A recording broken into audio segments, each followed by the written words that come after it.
Hi, it's Paul Slackus, Good News Broadcast, and you are watching the Water Hour. Thank you for tuning in.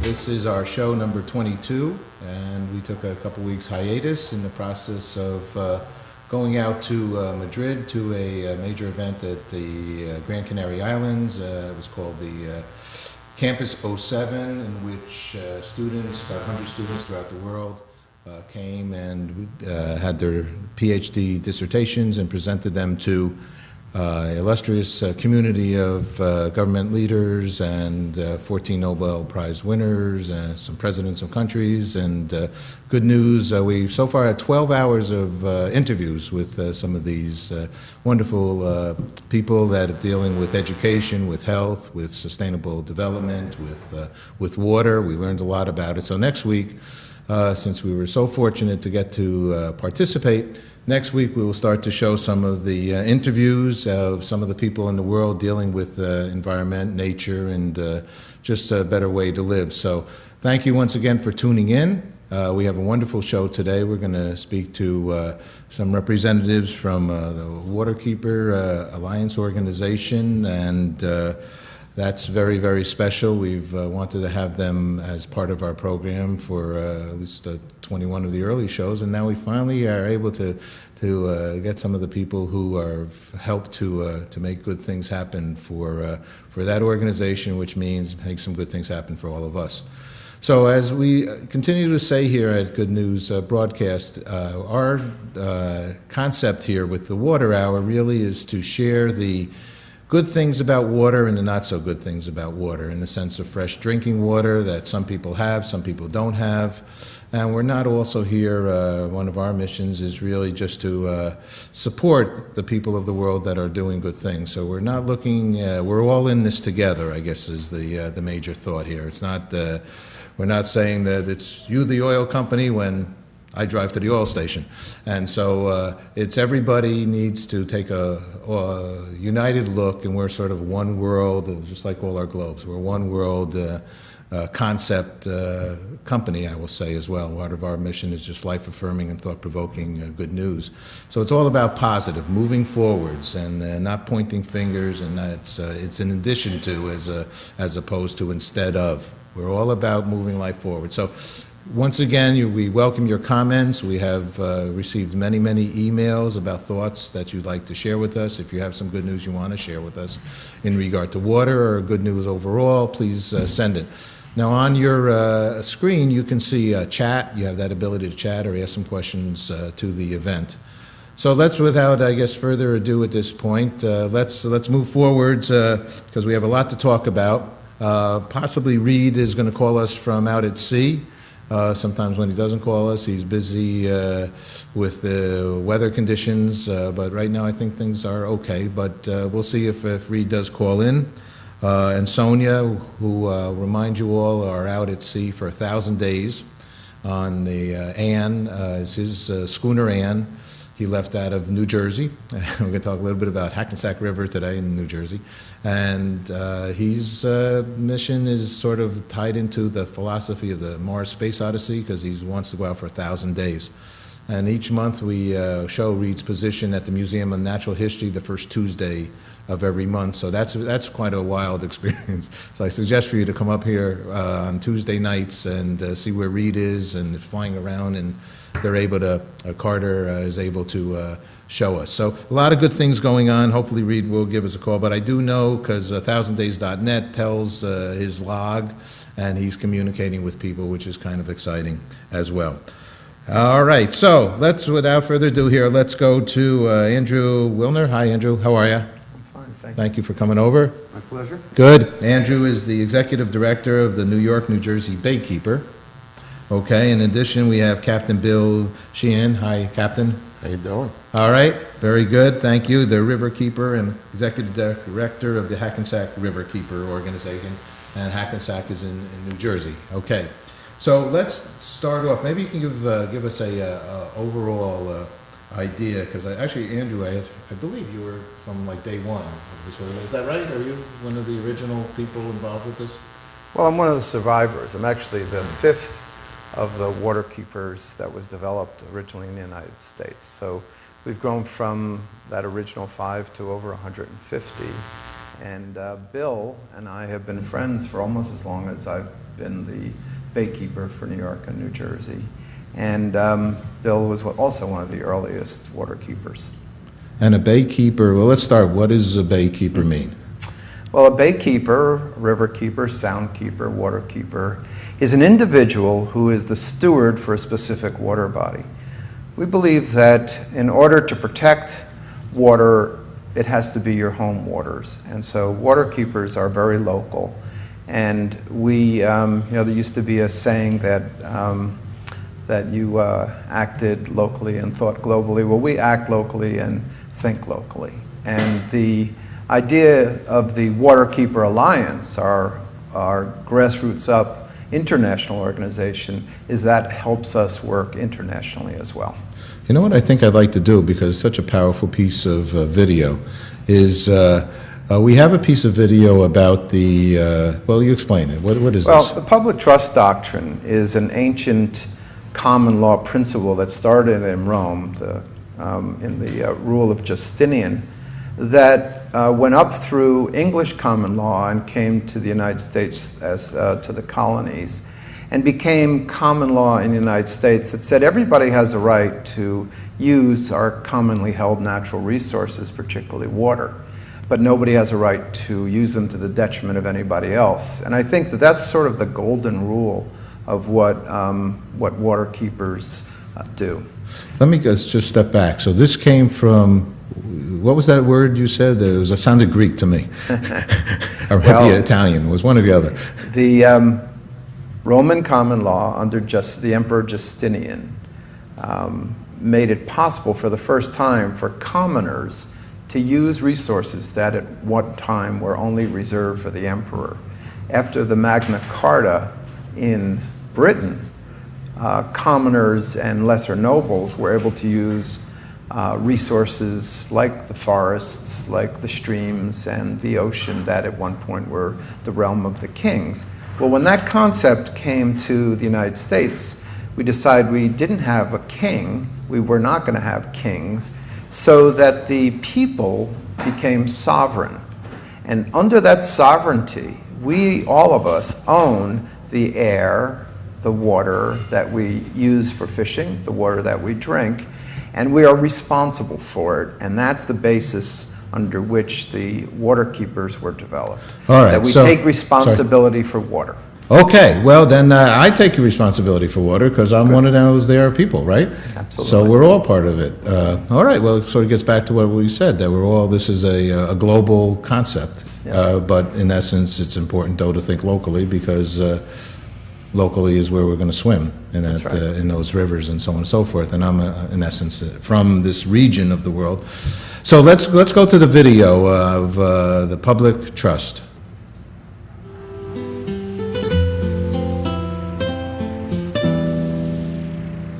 We seem, all of us, citizens of the Hudson River and Estuary, we're suffering from some sort of amnesia. We're living in our homes, we're driving to work, we're caring for our families, but we've forgotten that we literally and legally own the spectacular natural landscapes that surround us. The waters of the estuary are not the private property of developers or of polluters or of government agencies. We, all of us, own the watersheds, the rivers, the salt marshes, the shoreline, and vast stretches of bays with their bounty of fish and birds. The public trust doctrine provides a foundation for our legal claim to these waters. The public trust doctrine is the means by which we can win back our rights. We want what you want, for our estuary to be healthy habitat where we can sail or swim, along which we can stroll or jog, from which we can safely feed our families, both physically and spiritually.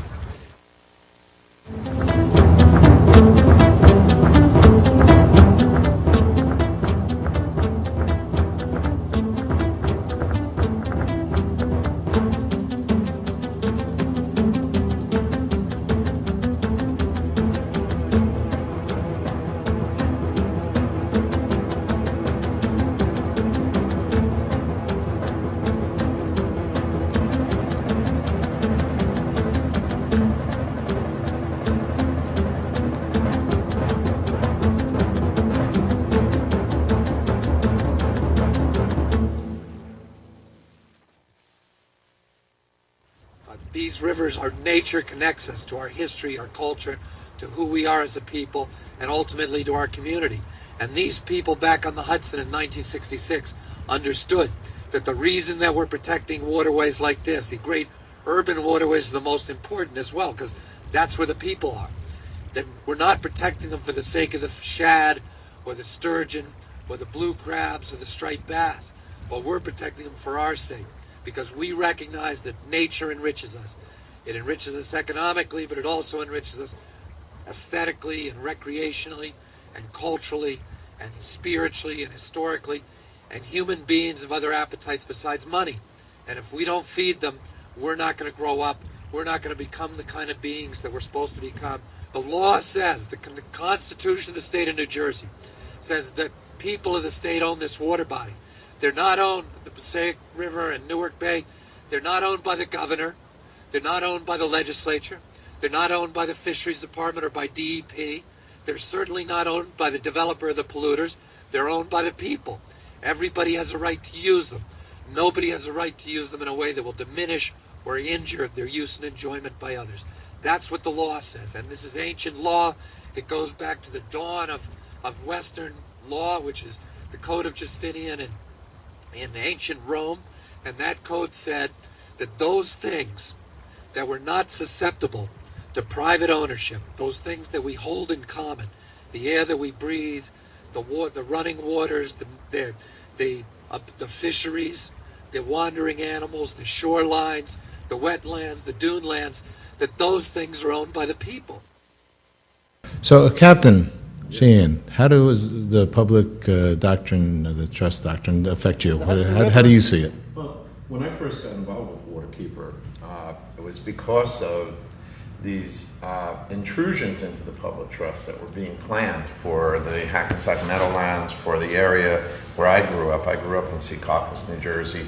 The Hackensack River has been a part of my life, my entire life, and the state of New Jersey, along with developers, were carving up the natural living and recreational resources of the river and converting them into real estate development, warehouses, very nice outlets. Buildings. They have a lot of nice outlets out there.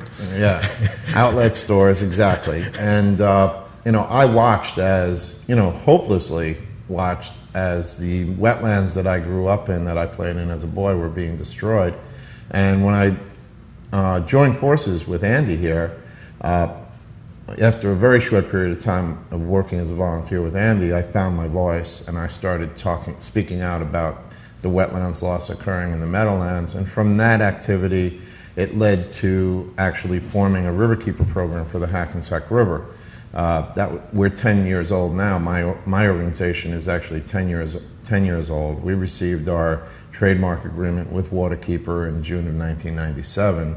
And we've accomplished some very interesting things, working with Andy, working with the New York, New Jersey Baykeeper, and also being a member of the Waterkeeper Alliance and knowing that I have the full weight of the Alliance behind my pronouncements, behind what I do, makes it very easy, or much easier than it would be if I was just a lone voice.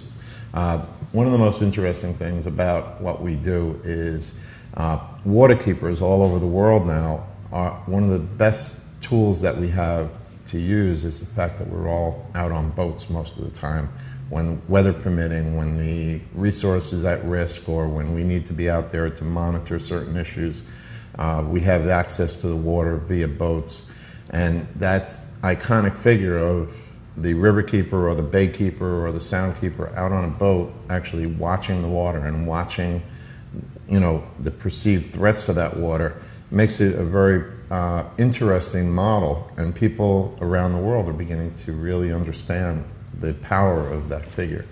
So in say on the Hackensack River, and I grew up in Tarrytown, so I'm a river guy. I swam in the Hudson River, and is it the municipalities that make the decision, one, to sell the land, or if they were going to sell it to a factory, or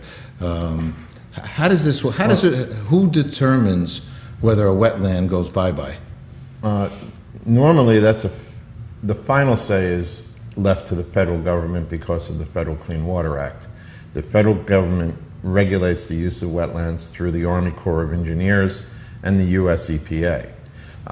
What was going on in New Jersey back in the 90s was that the Army Corps of Engineers and the US EPA were colluding with some state agencies and some local municipalities in New Jersey to undermine the Clean Water Act. And, you know, I can't stress hard enough the fact that what was really at risk in the Meadowlands battle was not just the wetland resources of my hometown, but it was also the ability for us to protect wetlands throughout the entire country.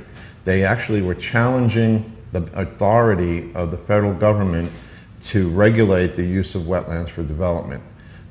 If they had issued some of the general permits that they were trying to get issued, if they had issued a particularly distasteful 200-plus acre permit for a shopping mall, that would have set precedent, and developers and other people that would do harm to our resources, they would be using that precedent to put additional pressure on the federal government, to put additional pressure on the EPA and the Corps of Engineers, and saying, if you can do it in Secaucus, if you can do it in the Hackensack River, if you can do it in the Meadowlands, you can do it anywhere. Well, we took that idea and turned it on its ear. Andy and myself were, you know, in the beginning, a couple of the only voices that were speaking out for preservation of the wetlands. And at the end of a several-year campaign, which we worked on day and night continuously for about at least 10 years together, the state of New Jersey actually changed its policy about the Meadowlands and now has protected all 8,400 acres of wetlands that exist there today.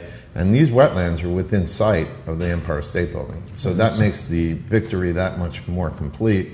You know, for many, many years, the local government always looked at those wetlands as wasteland and said, we need to bring these into good human use.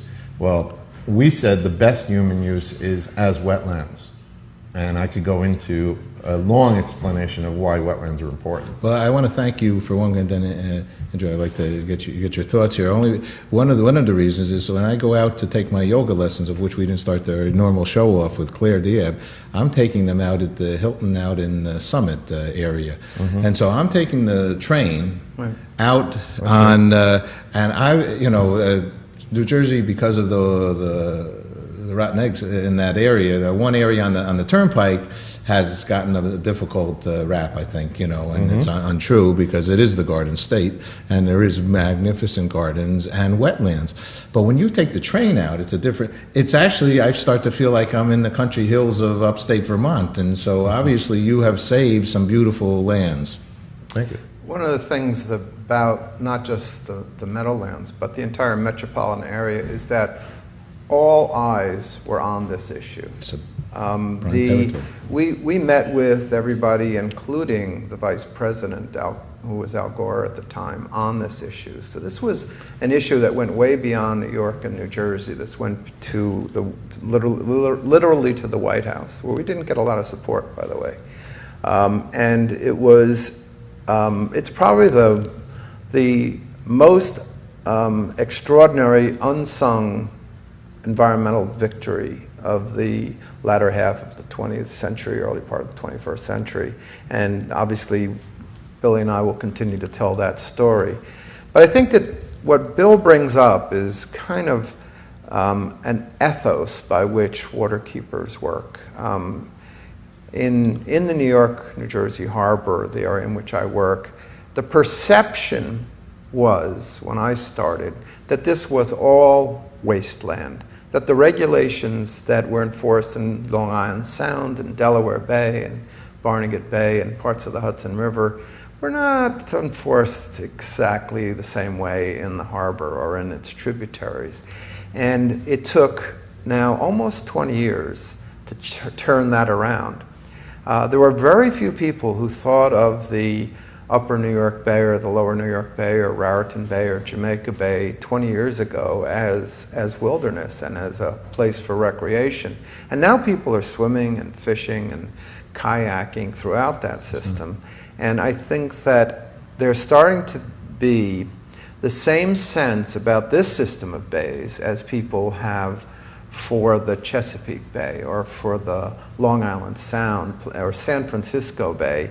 And that really has been a significant change in the almost 20 years that we've been doing this work. So the other thing that makes waterkeepers different than other environmental organizations is that although we do things in our case like habitat restoration, we do an oyster restoration. So we're growing oysters throughout New York Harbor right now. We expect to put hundreds of millions of oysters in the harbor over the next 5 years.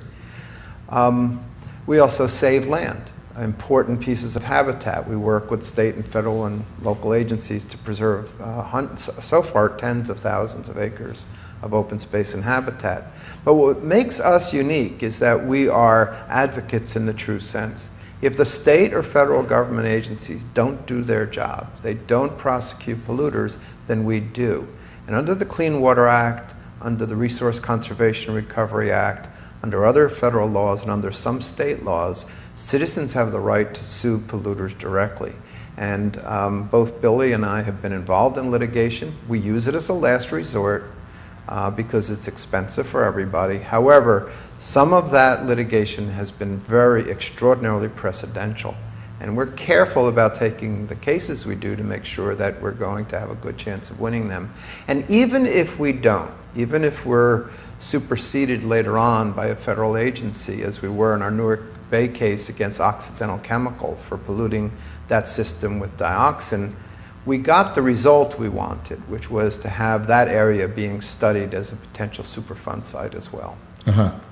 Bill, you have another video that possibly, what is that video that we can maybe take a look at? Well, being an all-hands-on-deck kind of organization, we use every approach possible to get people back in touch with the river, back in touch with the resources. And one of the most effective tools that we've been using at Hackensack Riverkeeper are the river cleanups.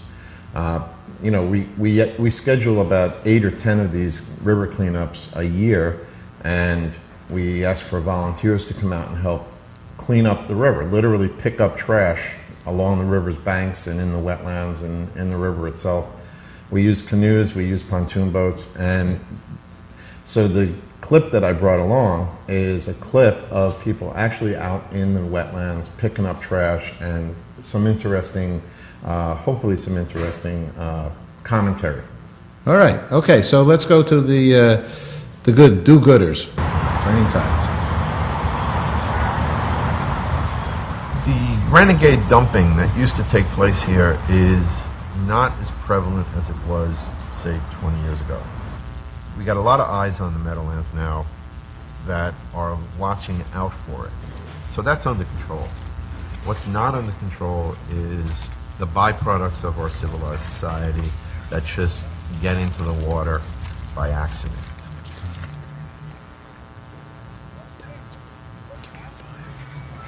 Well, the river cleanup program started about 4 years ago, 5 years ago. It's a way of engaging volunteers in the actual hands-on cleaning of the river. One of the biggest problems we have is stuff that washes into the river from storm drains, stuff that people discard without any conscience. They throw it on the curb thinking that somebody's going to come along and pick it up. I'm able to use one of our pontoon boats as a landing barge, and my volunteers, they suit up in waders and they go out there and they start just dragging this stuff out of the marsh onto the boat. We get everything from children's toys to refrigerators, truck tires to other construction debris and, highway cones and hard hats and you name it. If it's in use in the outdoors, at some point or other it winds up floating in the river and gets stuck in the wetlands or gets stuck up on the bank somewhere. The tides vary in height between 5.5 to 6 feet to a little over 6 feet. And so what you have is you have high water pushing this stuff further and further up onto the marsh, and then it gets deposited at the highest point of the tide. The marsh grasses capture it, so it has less of a chance of getting refloated and brought out. And that's the kind of stuff that we go after during the cleanups.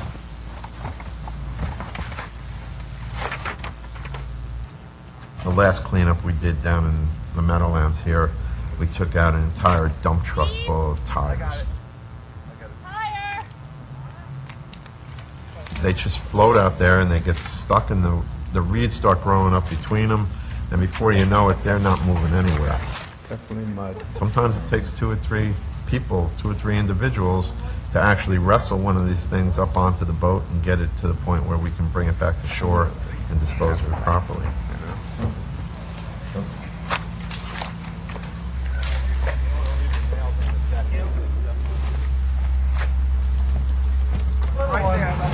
You didn't know tires were an obligate wetland species, did you? It's a symbolic program. If we could hire the manpower and have the equipment, we could probably be out there every day cleaning that stuff up. And, you know, after a few months, we might get ahead of the curve a little bit. But, you know, if you take a few weeks off, there'll be another whole raft of stuff coming in from someplace. You know, I heard years ago that if we just went and scoured the edge of the New York harbor and picked up all of the garbage that's laying around the edge of the harbor, that within a matter of weeks, you know, 100,000 acres of wetlands would reemerge, because that's how much is buried under just floatable debris that's washed up on the shoreline. It's a very fulfilling program for me, because we're able to demonstrate vividly to the public how non-point source pollution is damaging and continuing to damage this resource in recovery. To see wildlife, the best time to go out is on a falling tide. And the further, about 2/3 of the way into a falling tide, this place is jumping with birds. I mean, like really jumping with birds.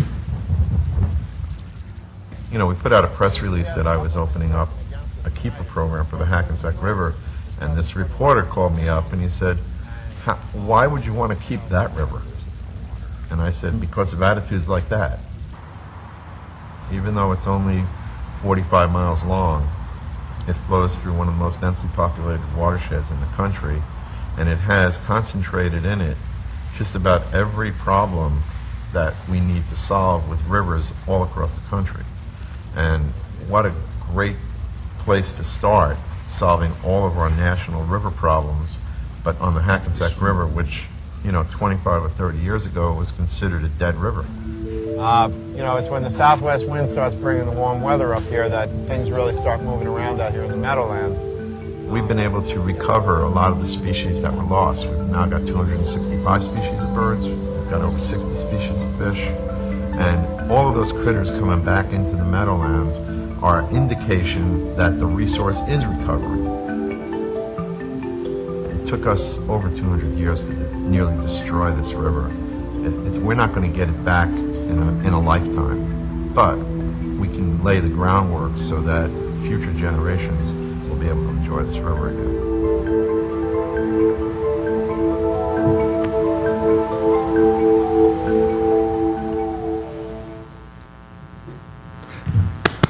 Okay, good job, great job. Thank you.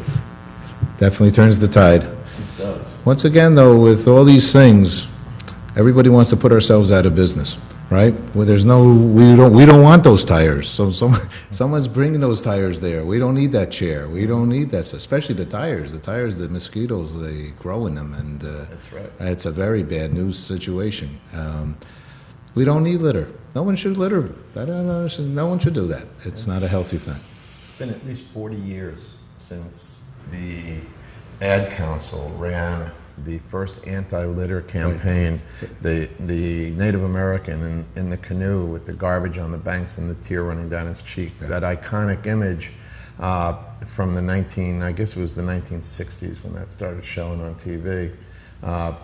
We need to bring that image back. We need to get people to understand that, you know, solid waste is one of the biggest problems that we have with society, generally speaking. Reduce, reuse, and recycle is a mantra to the environmental community, but it has to become the practical guideposts that people live by.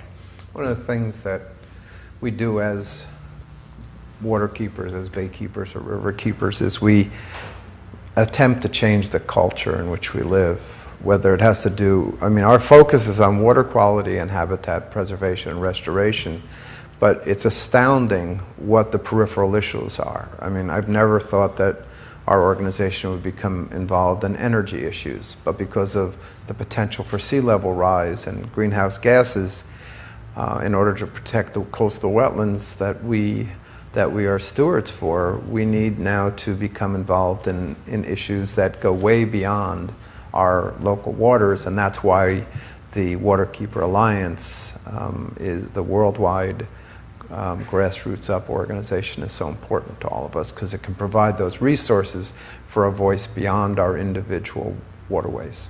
I think one of the things that we're all going to need, well, all of these things are things that we all need, but the concern about the increase in water, from glaciers, this is the time saying that the glaciers are melting, and then you have the ice caps are receding, and so where's that water going to go? One of the pieces that we're going to show in the next couple of weeks is desalination of salt water. Taking that salt water and drinking that salt water. That process seems to me that, we've got to get a little water out of the water bodies. So if we're going to be getting more water from glaciers and ice caps, then that needs a place to go, or it's going to be here on Fifth Avenue. Unfortunately, water is in a cycle. We can drink salt water turned into fresh water, but then it gets flushed down the toilet and goes right back into the water. And then it goes back up into the sky and comes down. So one of the things that people have to understand is that we have to conserve water at every level, the way we have to conserve electricity, the way we have to conserve other kinds of energy. Water is the most important natural resource.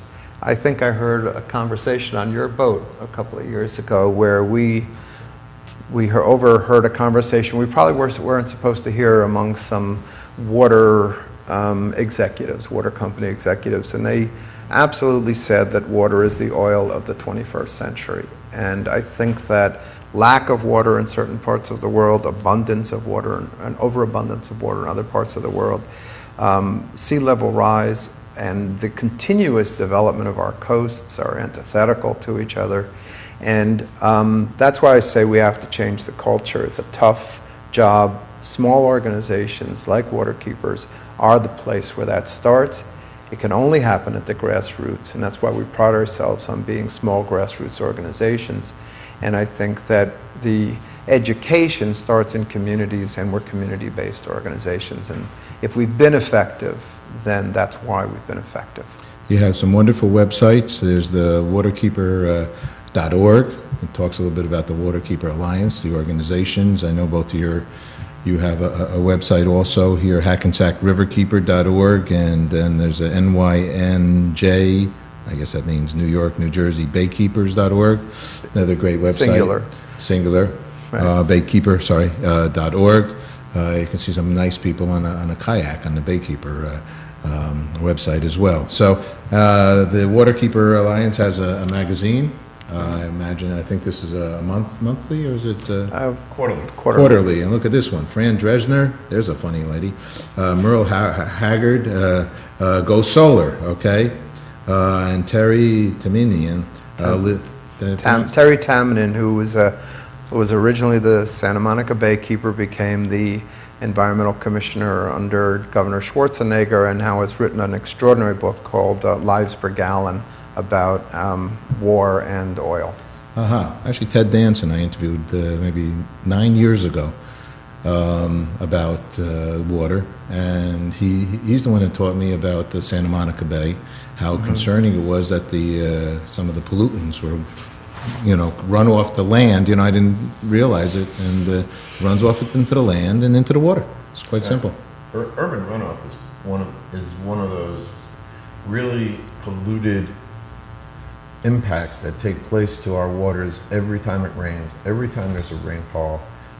In cities like New York, in Paterson, New Jersey, in Hackensack, New Jersey, there's combined sewer systems where people don't realize it, but the same sewage that should go to the sanitary sewage treatment plant gets mixed with the stormwater, and during storm events, that sewage is then discharged into the Hudson River, it's discharged into the Passaic River, it's discharged into the Hackensack River, and the entire New York, New Jersey Bay suffers because of it, because the bacteria and the other contaminants in the sewage mixing with the stormwater running off of our developed properties is extraordinarily polluted. And Bill and I are working together with the Hudson River Keeper, Long Island Sound Keeper, to put together a project called Low Impact Development, which actually sets up a condition where the water running off does not get into the pipe in the first place. So with green roofs and green streets and rain gardens and rain barrels and a combination of those technologies, we can keep water from getting into the storm sewers in the first place, therefore preventing some of these combined sewer overflows. Okay, I want to delve a little deeper. We're going to have a little music interlude now, okay. But I'd like to learn more about the green roofs and some of these other concepts. Maybe we can help together set up another show in that regard. That'd be great. Because that's all about forward motion. So obviously you guys are all about forward motion. Thank you very much for coming here.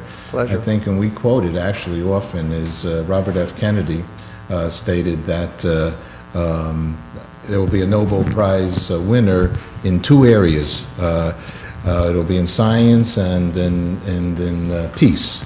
Whoever can come up with solutions and resolutions for the concerns about water in the world. So I guess his Robert F. Kennedy Jr. follows in his uncle's footsteps,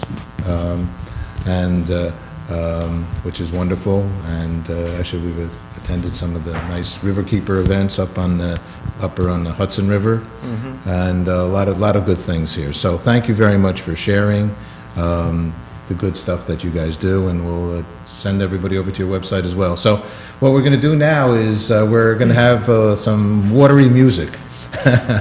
It's not watered down, I'll have to say that. I met Yvonne Martin in the Grand Canary at Fuerteventura, where the Campus of Excellence, the Campus 07, did occur. He was the opening night performer and entertainer and played the piano so beautifully, and just gave a concert here in the Mannes School of Music. And I believe in October he's going to be performing up at Carnegie Hall as well. So we're very fortunate to have Yvonne here, and he's going to play a couple numbers for us. And there are going to be two pieces by Scarlatti, sonatas, the number 1 sonata, and then the 141s. So we go from 1 to 141. I'm sure there's a lot of work in between there to be writing that. And then we're going to close today's show with Chopin Nocturne in E minor. So it's quite exciting. Yvonne, thank you, or gracias, for coming here. Teaches also in the University of Las Palmas in the Gran Canaries, and performs all over the world.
Bye.